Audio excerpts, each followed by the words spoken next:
These are two very different electric SUVs. The Ford Mustang Mach-E GT is the all-out performance halo in a range that puts sportiness right up front with a galloping pony badge. A 0 to 62 mph time of 4.4 seconds, four-wheel drive and a range of 310 miles all look good on paper for the hot Ford.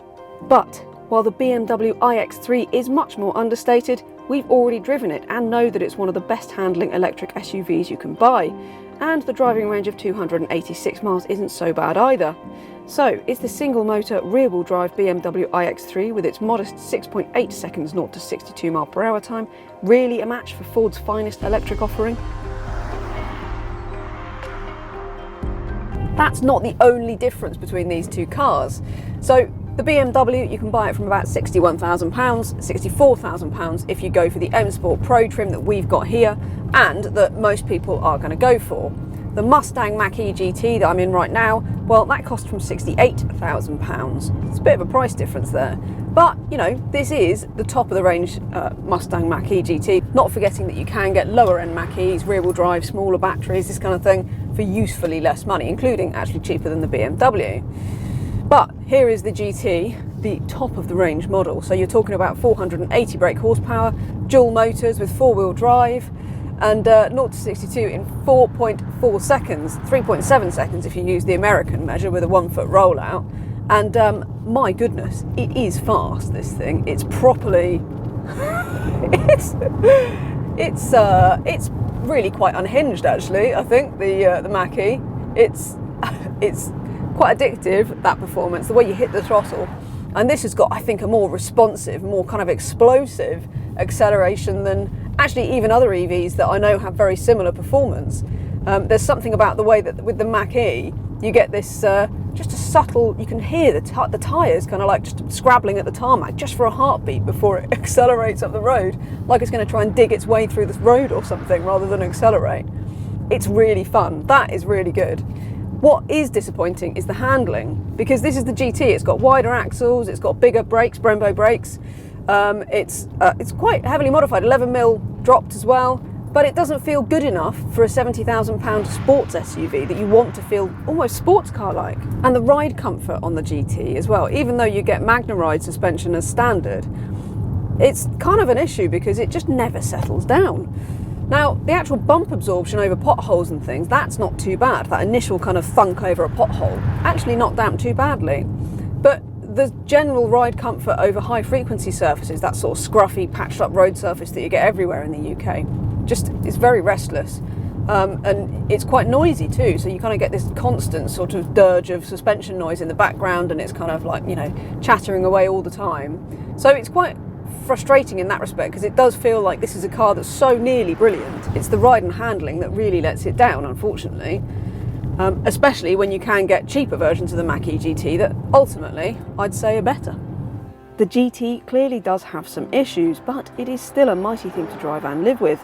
So, is the BMW going to be embarrassed?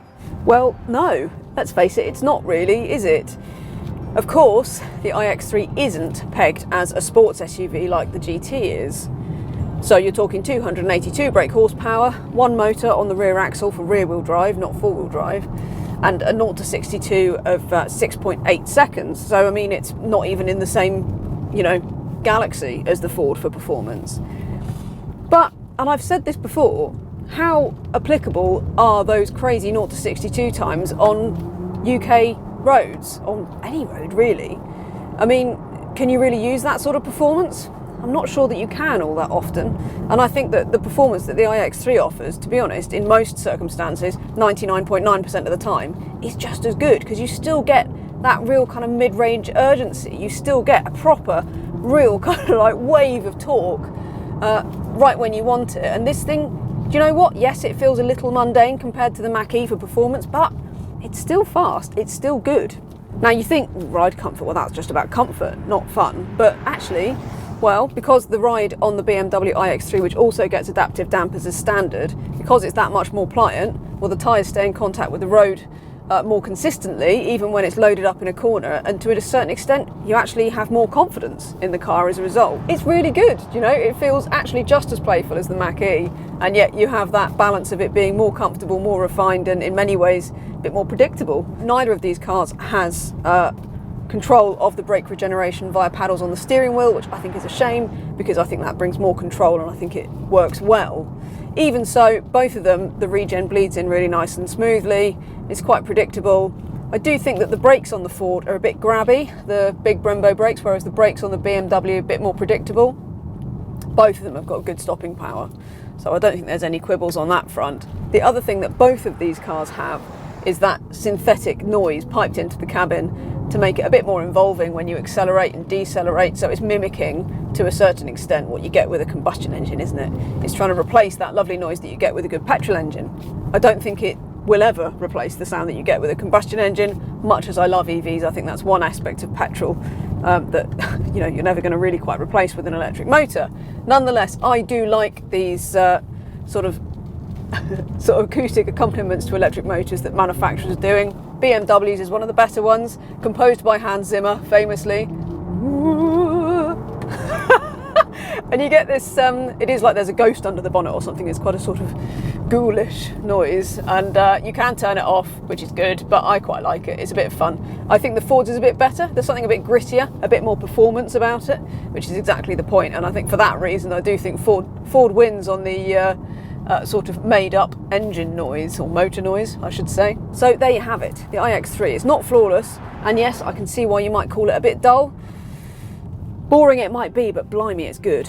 As for charging, both cars top out at 150 kilowatts, which means that you'll get a 100-mile top-up in around 15 minutes, or a 10 to 80% charge will be more like 30 minutes in the BMW with its 74 kilowatt-hour usable battery, and 40 minutes in the Ford due to its bigger 88 kilowatt-hour battery.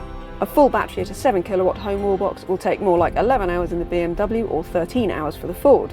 As for the real world range, well, in the sunny and warm conditions that we've tested them in, with a combination of motorway miles and some faster country roads, we've seen around about 240 miles in the BMW iX3 and 270 in the Ford Mustang Mach-E GT.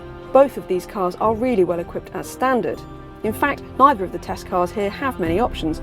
Our BMW iX3 M Sport is pretty much all standard but for a tow bar, while the Ford Mustang Mach-E has the optional panoramic roof and dark grey matte paint, which push the price of this particular car just over £70,000. Otherwise, keyless entry, leather upholstery, heated seats, electric seat control with lumbar adjustment, LED headlights, adaptive cruise control with semi-autonomous drive mode, 360-degree parking camera and more. You really do get the all-inclusive VIP treatment with these two.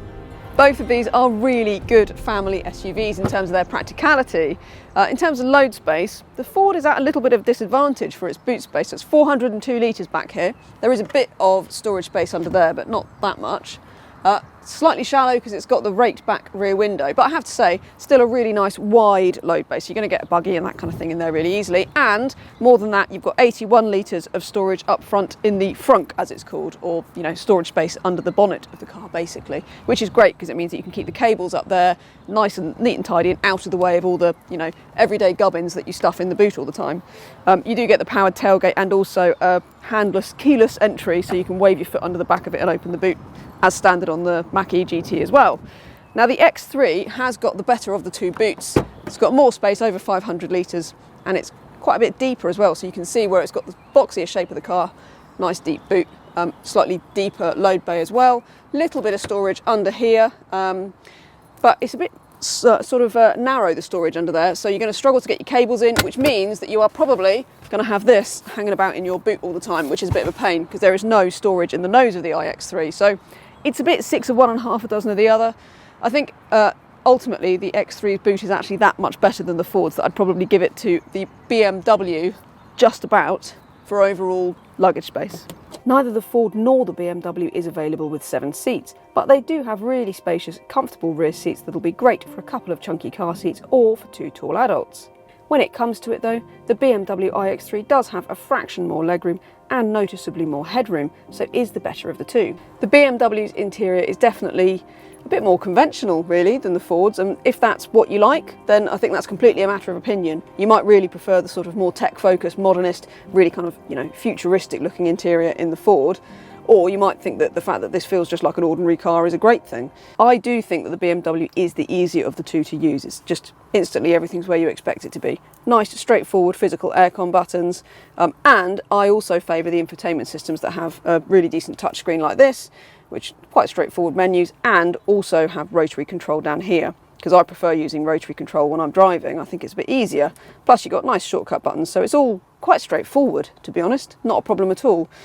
Plus, graphics are really good. You get all the features you want, including Apple CarPlay and Android Auto, sat-nav with charger search function, all of that stuff. So I don't really think there's much to fault on this system, and I do really like it.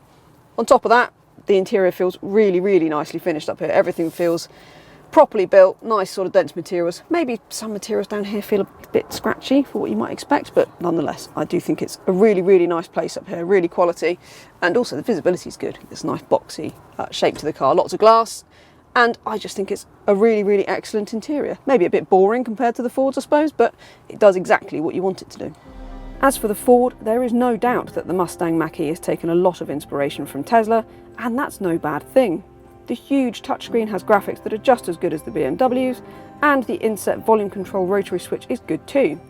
It takes a little bit of time to get familiar with where the various controls are in the menus, but it's all fairly logical and it responds quickly. So we know that both of these are really excellent electric SUVs, and we know that the Mach-E GT is extremely fast, and that's fun in its own right. But I am quite disappointed in how it drives, to be honest. I think it needs to ride and handle better. I mean, it is a hot Ford. It's the top of the range Mach-E GT. So I think we can expect more of it on that front. And I have to say, perhaps if we'd got a lower spec Mach-E, because I really like the standard cars, maybe the rear wheel drive long range up against the iX3, I think the outcome here might have been different. As it is, the GT seems a bit pricey, it's not fun enough, and I think the iX3 is stacked up better in terms of practicality than I expected, actually, side to side with the Ford.